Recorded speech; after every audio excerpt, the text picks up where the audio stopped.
और तुम्हारी बीवियों ने जो कुछ छोड़ा हो उसका आधा हिस्सा तुम्हें मिलेगा अगर उनके औलाद नहीं है, और अगर औलाद है तो उनके तरके का 1/4 तुम्हारा है, जबकि वसीयत जो उन्होंने की हो वो पूरी कर दी जाए और कर्ज अगर हो तो अदा कर दिया जाए। और वो तुम्हारे तरके में से 1/4 के हकदार हैं अगर तुम्हारे औलाद नहीं है, और अगर औलाद है तो तुम्हारे तरके का 8वां हिस्सा इनका है, जबकि वसीयत जो तुमने की हो वो पूरी कर दी जाए और कर्ज अगर हो तो अदा कर दिया जाए। और इन वारसों की अदम मौजूदगी में अगर किसी मर्द या औरत को उससे रिश्तेदारी की बिना पर वारस बना दिया जाता है और उसका एक भाई या बहन है तो भाई और बहन हर एक का 6वां हिस्सा मिलेगा।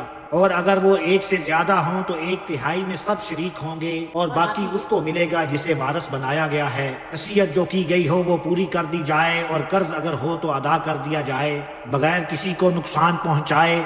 ये हुक्म है अल्लाह की तरफ से, और अल्लाह जानने वाला है, वो बड़ा नर्म खू है।